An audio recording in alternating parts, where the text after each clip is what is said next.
નમસ્કાર વિદ્યાર્થી મિત્રો, સ્વાગત છે તમારું યુટ્યુબ ચેનલની અંદર. ધોરણ 4 ની અંદર ગણિત વિષયમાં ઘણા બધા વિડીયોઝ મુકાઈ ગયા છે. આવનારી પરીક્ષા માટે એમાંથી ઘણા બધા ચેપ્ટરના પ્રશ્ન જવાબ પૂછાઈ શકે. એવા વિડીયો ન જોયો તો ઉપર વિડીયો સેક્શનની બાજુમાં નીચે પ્લેલિસ્ટમાં જજો. પ્લેલિસ્ટમાં નીચે ધોરણ 4 નો સ્વાધ્યાયપોથીનું પ્લેલિસ્ટ અલગથી જોવા મળશે. એમાં ઘણા બધા ધોરણ 4 ના બીજા પણ વિડીયોઝ મુકાઈ ગયા છે. ન જોયો તો એ પણ તમે જોઈ લેજો. આવનારી પરીક્ષા માટે પણ એમાંથી ઘણા બધા વિડીયોની અંદર જે પ્રશ્ન જવાબ છે એ ઉપયોગી થશે, તો એ વિડીયો જોવાનું ચૂકતા નહીં. બીજું, આજે આપણે 14મું પ્રકરણ સ્માર્ટ ચાર્ટ એમની ચર્ચા કરવાના છીએ. અલગ અલગ દાખલાઓ છે, આમાંથી પણ પૂછાય છે. તો શરૂઆત કરીએ પહેલા પ્રશ્નથી. નીચેના કોષ્ટકમાં બાળકોના મનપસંદ ટીવી કાર્યક્રમોની વિગત આપેલી છે, તેના આધારે પ્રશ્નોના જવાબ લખવાના છે. જેમ કે ટીવી કાર્યક્રમ બાળકોની સંખ્યા જોઈએ તો રમતગમતમાં 10, કાર્ટૂનમાં 18, સંગીતમાં 11, સિરિયલ 2, સમાચાર 1 ને હાસ્યમાં 9. પહેલો પ્રશ્ન છે કે કેટલા બાળકોને સંગીત પસંદ છે? તો 11 બાળકો. બીજું, હાસ્ય કાર્યક્રમ કેટલા બાળકોને પસંદ છે? તો એમાં આવશે 9 બાળકો. ત્રીજું, કયો કાર્યક્રમ સૌથી વધુ બાળકોને પસંદ છે? તો જવાબમાં આવશે કાર્ટૂન. ચોથું, કયો કાર્યક્રમ સૌથી ઓછા બાળકોને પસંદ છે? જવાબમાં આવશે સમાચાર. પાંચમું, રમતગમત પસંદ કરતા બાળકો સિરિયલ પસંદ કરતા બાળકો કરતા કેટલા વધારે છે? એમાં જવાબમાં આવશે 10 - 2 બરાબર 8 બાળકો વધુ. છઠ્ઠું, સંગીત પસંદ કરતા બાળકો કાર્ટૂન પસંદ કરતા બાળકો કરતા કેટલા ઓછા છે? તો એમાં 18 - 11 બરાબર 7 બાળકો ઓછા. સાતમું, કુલ બાળકોની સંખ્યા કેટલી છે? તો જવાબમાં આવશે 51 બાળકો. બીજો પ્રશ્ન છે, એમાં એક વર્ગખંડના બાળકોને સવારે શામાંથી બનેલ વસ્તુઓ ખાવી પસંદ છે? જેમ કે ઘઉં, ચોખા, બાજરી કે મકાઈ વગેરે. તેના આધારે કોષ્ટક આપેલ છે અને તેના પરથી પ્રશ્નોના જવાબ લખવાના છે. જેમ કે ચોખાવાળા 6, ઘઉંવાળા 32, બાજરીવાળા 13, મકાઈ 2, જુવાર ને રાગી 2 1 1.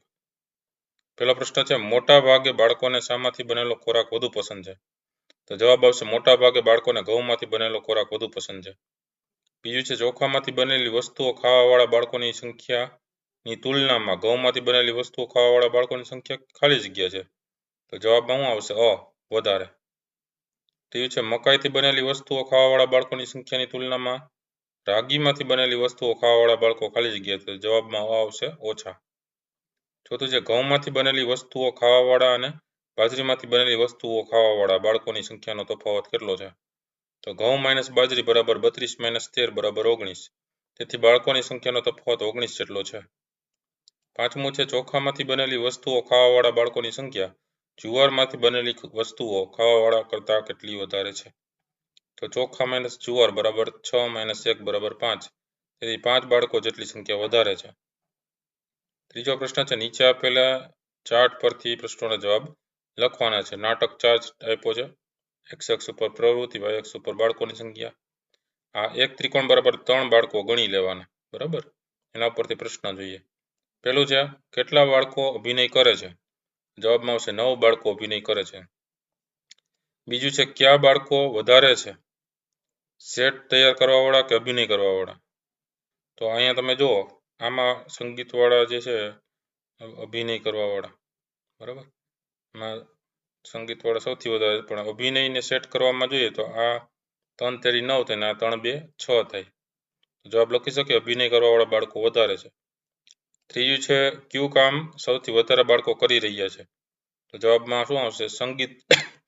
સંગીત વગાડવાનું કામ સૌથી વધારે બાળકો કરી રહ્યા છે. ચોથું છે, કેટલા બાળકો કપડાં એકત્ર કરવાવાળા છે? તો કપડાં એકત્ર વાળા 3 ને 3 6 થશે. જવાબમાં આવશે 6 બાળકો કપડાં એકત્ર કરવાવાળા છે. પાંચમું છે, સંગીત વગાડનારા બાળકો કપડાં એકત્ર કરવાવાળા બાળકો કરતાં કેટલા વધારે છે? તો જવાબ લખી શકીએ કે સંગીત વગાડનારા બાળકો કપડાં એકત્ર કરવાવાળા બાળકો કરતાં 6 જેટલા વધારે છે. કારણ કે સંગીતવાળા છે એ 3 4 12 થશે અને આ 6 થશે, એટલે 12 માંથી 6 જાય. બરાબર, 12 માંથી 6 જાય એટલે કેટલા આવશે? છેલ્લે 6 આવશે. બરાબર, એના બરાબર 6 બાળકો 6 જેટલા વધારે છે. છઠ્ઠું છે, કુલ બાળકો કેટલા છે? તો કુલ બાળકો થશે 33 બાળકો છે એમાં. ચોથો દાખલો છે, નીચે બાળકોએ કાગળ કાપીને બનાવેલી માથામાં પહેરવાની પટ્ટીનો ચાર્ટ આપેલો છે. તેના પરથી પ્રશ્નોના જવાબ લખવાના છે. તો આ બાળકો અને પટ્ટીની લંબાઈ સેમીમાં આપેલી છે આપણે. પહેલું છે, સૌથી લાંબી પટ્ટીની લંબાઈ કેટલી છે? જવાબમાં આવશે 55 સેમી. બીજું, સૌથી મોટું માથું કોનું છે? જવાબમાં આવશે હેમંતનું. ત્રીજું, સૌથી નાની પટ્ટીની લંબાઈ કેટલી છે? જવાબમાં આવશે 40 સેમી. ચોથું, સૌથી નાનું માથું કોનું છે? જવાબમાં આવશે જિનલનું. પાંચમું, સૌથી લાંબી અને સૌથી નાની પટ્ટીનો લંબાઈનો તફાવત કેટલો છે? તો જવાબમાં આવશે 55 - 40 બરાબર 15. 15 સેમી જવાબ આવશે. છઠ્ઠું છે, દીપકની માથાની પટ્ટી મુકેશની માથાની પટ્ટીથી કેટલી વધારે લાંબી છે? તો જવાબમાં આવશે 50 - 45 બરાબર 5. 5 સેમી. સાતમું છે, ભાવેશની માથાની પટ્ટી હેમંતની માથાની પટ્ટીથી કેટલી ટૂંકી છે? તો જવાબમાં આવશે 55 - 45 એટલે 10. જવાબમાં આવશે 10 સેમી.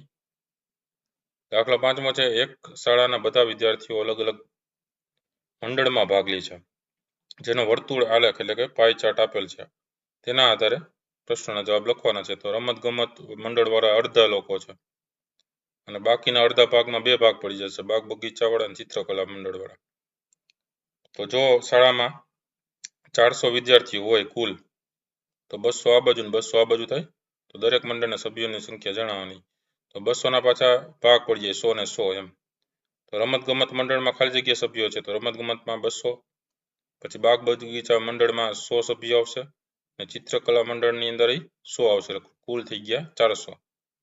ચોથો પ્રશ્ન, રમત ગમત મંડળ અને બાગ બગીચા મંડળના કુલ વિદ્યાર્થીઓ કેટલા? બેનો સરવાળો કરો, 200 ને 100 300 વિદ્યાર્થી. પાંચમું, ચિત્રકલા મંડળના વિદ્યાર્થીઓ રમત ગમત મંડળના વિદ્યાર્થીઓ કરતા કેટલા ઓછા છે? તો 200 - 100 કરો, બરાબર, એટલે 100 વિદ્યાર્થીઓ ઓછા છે. છઠ્ઠો દાખલો છે, વરસાદમાં પલળવું કોને ગમે છે? તે વિશે મિત્રોને પ્રશ્ન પૂછીને એક બાળકે નીચે દર્શાવ્યા મુજબનો વર્તુળ આલેખ એટલે પાઈ ચાર્ટ તૈયાર કરેલો છે. તેના આધારે પ્રશ્નના જવાબ લખવાના છે. જેમ કે પહેલું છે કે કેટલા બાળકોએ વરસાદમાં પલળવું ગમે છે? તો ત્રીજો ભાગ છે, બરાબર, 3 ભાગ છે એ વરસાદમાં પલળવું ગમે છે, એટલે જવાબમાં શું આવશે? ક આવશે, 3/4. પછી કેટલા બાળકોને વરસાદમાં પલળવું ગમતું નથી? તો 1/4 બાળકો છે એને વરસાદમાં પલળવું ગમતું નથી, જે ઘાટું બ્લુ દેખાડ્યું છે. જવાબમાં આવશે બ, 1/4. ત્રીજું છે, જો વર્ગમાં 24 બાળકો હોય તો એવા બાળકોની સંખ્યા જણાવો કે જેમને વરસાદમાં પલળવું ગમે છે. તો 24 માંથી 6 બાદ કરી દો એટલે 18 બાળકો જવાબમાં આવશે. અને ચોથું છે, જો વર્ગમાં 36 બાળકો હોય તો એવા બાળકોની સંખ્યા જણાવો કે જેઓને વરસાદમાં પલળવું ગમતું નથી. તો 36 - 27 કરો એટલે 9 આવશે, જવાબમાં આવશે 9 બાળકો. સાતમો દાખલો, નીચે આપેલા બાળકોની પસંદગીની વસ્તુના વર્તુળ આલેખ એટલે કે પાઈ ચાર્ટના આધારે પ્રશ્નનો જવાબ લખો.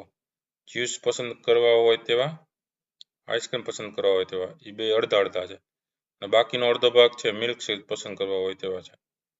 તો પહેલું છે કે કેટલા બાળકોને જ્યુસ પસંદ છે? તો જવાબમાં શું આવશે? 1/4 એટલે જવાબમાં આવશે. બીજું છે કેટલા બાળકોને આઈસ્ક્રીમ પસંદ છે? તો એમાં 1/4 આવશે એટલે એમાં આવશે. ત્રીજું છે મિલ્ક શેક પસંદ કરતા બાળકો કેટલા છે? તો અડધા છે આખા વર્તુળના, એટલે 1/2 કહેવાય, જવાબમાં ક આવશે. ચોથું છે કઈ વસ્તુ બાળકોને સરખા પ્રમાણમાં પસંદ છે? તો આઈસ્ક્રીમ ને જ્યુસ સરખા પ્રમાણમાં પસંદ છે એટલે જવાબમાં ક આવશે. પાંચમું છે, જો કુલ બાળકો 400 હોય તો જ્યુસ, આઈસ્ક્રીમ અને મિલ્ક શેક પસંદ કરતા બાળકોની સંખ્યા લખો. તો જ્યુસ પસંદ કરતા બાળકો 100 થાય, આઈસ્ક્રીમ પસંદ કરતા બાળકો 100 થાય અને મિલ્ક શેક પસંદ કરતા બાળકો 200 થાય, એટલે કુલ થઈ જાય 400 બાળકો. આઠમો દાખલો, બાળકોને પૂછવામાં આવ્યું કે તેમને સૌથી વધારે શું ગમે છે, ચા, કોફી કે દૂધ? તેની વિગત નીચેના કોષ્ટકમાં દર્શાવેલ છે. તેના આધારે પ્રશ્નોના જવાબ લખવાના છે. દૂધવાળા 30 બાળકો, કોફીવાળા 15 અને ચા વાળા 15, એટલે કુલ બાળકો થયા 60 બાળકો. પહેલો પ્રશ્ન છે, દૂધ ગમતું હોય તેવા બાળકો કેટલા છે? તો અડધા બાળકો દૂધ ગમતું હોય એવા છે, 60 માંથી 30, બરાબર ને? તો 1/2 કહેવાય એને, એટલે જવાબમાં આવશે. બીજું છે કોફી ગમતી હોય તેવા બાળકો કેટલા છે? તો 1/4 બાળકો છે, એટલે જવાબમાં બ આવશે. ત્રીજું છે ઉપરોક્ત કોષ્ટકની વિગત વર્તુળ એટલે કે પાઈ ચાર્ટમાં દર્શાવો. તો આ 30 બાળકો દૂધવાળા અડધા ભાગના વર્તુળના, બાકીના અડધા ભાગમાં બે ભાગ થઈ જશે, 15 બાળકો કોફીવાળા અને 15 બાળકો ચા વાળા. એ રીતે વર્તુળ આલેખ એટલે કે પાઈ ચાર્ટ છે એ દોરવાનો છે. એના પછી જોઈએ ચાલો ગૃહ કાર્ય કરીએ, જેમાં પહેલો દાખલો છે, નીચે આપેલા 5 માસના તાપમાનના ચાર્ટ પરથી પ્રશ્નોના જવાબ લખો. તો આ મહિના આપી દીધા, માર્ચ, એપ્રિલ, મે, જૂન ને ડિસેમ્બર. તાપમાન જોઈએ તો માર્ચમાં 20°C, એપ્રિલમાં 30, મેમાં 35, જૂનમાં 45 ને 10 ડિસેમ્બરમાં. તો પહેલો પ્રશ્ન છે, સૌથી વધુ તાપમાન કેટલું છે અને કયા માસમાં? તો જવાબમાં આવશે 45 અંશ સેલ્સિયસ જૂનમાં. બીજું છે સૌથી ઓછું તાપમાન કયા માસમાં? તો 10 અંશ સેલ્સિયસ ડિસેમ્બરમાં. ત્રીજું છે મે મહિનામાં તાપમાન કેટલું છે? તો જવાબમાં આવશે 35 અંશ સેલ્સિયસ. ચોથું છે 30 અંશ સેલ્સિયસ તાપમાન કયા માસમાં છે? તો જવાબમાં આવશે એપ્રિલ. પાંચમું છે એપ્રિલ માસ કરતાં મે માસમાં તાપમાન કેટલું વધારે છે? તો જવાબમાં આવશે 5 અંશ સેલ્સિયસ. છઠ્ઠું છે જૂન માસ કરતાં માર્ચ માસમાં તાપમાન કેટલું ઓછું છે? જવાબમાં આવશે 25 અંશ સેલ્સિયસ. સાતમું છે સૌથી વધુ તાપમાન અને સૌથી ઓછા તાપમાન વચ્ચેનો તફાવત કેટલો છે? જવાબમાં આવશે 35 અંશ સેલ્સિયસ. બીજો દાખલો છે નીચે આપેલા બાળકોના પસંદિત રંગના ચાર્ટ પરથી પ્રશ્નોના જવાબ લખવાના છે. રંગ લીલો, લાલ, વાદળી, પીળો. એક માટે 4 બાળકો ગણવાના એક ત્રિકોણના. એ રીતે બાળકોની સંખ્યા તમે જોઈ શકો છો. તો પહેલો પ્રશ્ન છે લીલો રંગ પસંદ કરતા બાળકો કેટલા છે? તો લીલામાં 3 છે, 3 4 12. જવાબમાં આવશે 12 બાળકો. બીજું કેટલા બાળકોને વાદળી રંગ પસંદ છે? તો વાદળી વાળા 4 ચોખ્ખું 16 એટલે જવાબમાં આવશે 16 બાળકો. ત્રીજું છે પીળો રંગ પસંદ કરતા બાળકો કેટલા? પીળા વાળા 2 છે, તો 4 2 8 એટલે જવાબમાં આવશે 8 બાળકો. ચોથું છે લાલ રંગ પસંદ કરતા હોય એવા બાળકો અને લીલો રંગ પસંદ કરતા એવા બાળકો કરતા કેટલા વધારે છે? તો લાલ વાળા જોઈએ તો 16 છે અને આ 12 છે. 16 માંથી 12 છે એટલે 4 બાળકો આવશે. પાંચમું છે પીળો રંગ પસંદ કરતા બાળકો અને વાદળી રંગ પસંદ કરતા બાળકો કરતા કેટલા ઓછા છે? તો વાદળી વાળા 16 છે અને આ 8 છે, તો 16 માંથી 8 છે એટલે બાકી બધા 8 બાળકો, એટલે 8 બાળકો ઓછા છે. છઠ્ઠું છે કુલ બાળકોની સંખ્યા કેટલી છે? તો કુલ બાળકો થશે 52 બાળકો. ત્રીજો દાખલો છે એક શાળામાં 500 વિદ્યાર્થીઓ છે. દરેક વિદ્યાર્થીઓ કોઈને કોઈ પ્રવૃત્તિમાં ભાગ લે છે, તો તેને વર્તુળ આલેખ એટલે કે પાઈ ચાર્ટના નીચે આપેલો છે. તેના આધારે નીચેના પ્રશ્નોના જવાબ લખવાના છે. જેમ કે રમતગમત મંડળમાં અડધા બાળકો છે, 500 માંથી અડધા એટલે 250. બાકીના 250 ના અડધા ભાગ પડી ગયા એટલે 125 125 વિજ્ઞાન મંડળમાં અને 125 ગણિત મંડળમાં થાય. પહેલો પ્રશ્ન વિજ્ઞાન મંડળમાં કેટલા વિદ્યાર્થીઓ છે? તો જવાબમાં આવશે 125 વિદ્યાર્થી. બીજું ગણિત મંડળમાં કેટલા વિદ્યાર્થીઓ છે? તો જવાબમાં આવશે 125 વિદ્યાર્થીઓ. ત્રીજું રમતગમત મંડળમાં કેટલા વિદ્યાર્થીઓ છે? તો જવાબમાં આવશે 250 વિદ્યાર્થીઓ. ચોથું વિજ્ઞાન મંડળ અને ગણિત મંડળના કુલ વિદ્યાર્થીઓ કેટલા છે? તો જવાબમાં આવશે 250 વિદ્યાર્થીઓ. પાંચમું રમતગમત મંડળ અને વિજ્ઞાન મંડળના કુલ વિદ્યાર્થીઓ કેટલા છે? જવાબમાં આવશે 375 વિદ્યાર્થીઓ. છઠ્ઠું રમતગમત મંડળના વિદ્યાર્થીઓ ગણિત મંડળના વિદ્યાર્થીઓ કરતા કેટલા વધારે છે? તો જવાબમાં આવશે 125 વિદ્યાર્થીઓ. સાતમું વિજ્ઞાન મંડળના વિદ્યાર્થીઓ રમતગમત મંડળના વિદ્યાર્થીઓ કરતા કેટલા ઓછા છે? તો જવાબમાં આવશે 125 વિદ્યાર્થીઓ. દાખલા નંબર 4 નીચે એક શાળાના બાળકોની મનપસંદ વસ્તુનું કોષ્ટક આપેલું છે. તેના આધારે પ્રશ્નના જવાબ લખવાના છે. મનપસંદ વસ્તુ પીઝામાં 4 બાળકો, 40 બાળકો, સેન્ડવિચ વાળા 20 અને વડાપાવ વાળા 20. પહેલું છે કુલ કેટલા બાળકો છે? તો 80 બાળકો છે કુલ. બીજું છે કુલ બાળકોમાંથી પીઝા પસંદ કરતા બાળકોનું પ્રમાણ કેટલું છે? તો આ 40 પીઝા અને 40 પીઝા વાળા, તો આવશે 1/2 એટલે અડધા બાળકો. ત્રીજું છે કુલ બાળકોમાંથી વડાપાવ પસંદ કરતા એવા બાળકોનું પ્રમાણ કેટલું છે? તો ચોથા ભાગનું છે 1/4. જવાબમાં બ આવશે. ચોથું છે સેન્ડવિચ પસંદ કરતા બાળકોનું પ્રમાણ કુલ બાળકોના પ્રમાણ કરતા કેટલું છે? તો જવાબમાં બ આવશે 1/4. પાંચમું છે કઈ વસ્તુ બાળકોને સરખા પ્રમાણમાં પસંદ છે? તો સેન્ડવિચ અને વડાપાવ બે સરખા પસંદ છે, તો જવાબમાં ક આવશે સરખા પ્રમાણમાં. છઠ્ઠું છે કોષ્ટકના આધારે બાળકોની મનપસંદ વસ્તુઓનો વર્તુળ આલેખ એટલે કે પાઈ ચાર્ટ બનાવો. તો વર્તુળ દોડી એમાં 40 બાળકો પીઝા વાળા અડધા ભાગમાં આવશે અને બાકીના અડધા ભાગમાં પાછો અડધો ભાગ કરી દેવાનો, બરાબર, અડધાનો અડધો. તો 20 બાળકો સેન્ડવિચ વાળા અને 20 બાળકો વડાપાવ વાળા. આ રીતે વર્તુળ આલેખ એટલે કે પાઈ ચાર્ટ છે આપણે દોરવાનો છે. તો આ હતા અલગ અલગ દાખલાઓ. વિડીયો ગમ્યો હોય તો જરૂરથી લાઈક કરજો અને તમારા મિત્રોને પણ વિડીયો શેર કરજો. ઘણા બધા વિડીયોઝ મુકાઈ ગયા છે, ન જોયો તો જોઈ લેજો. આનાથી પરીક્ષાની તૈયારી કરતા રહેજો, જોતા રહેજો, જ્ઞાનમાં વધારો કરતા રહેજો. Thank you very much and take care.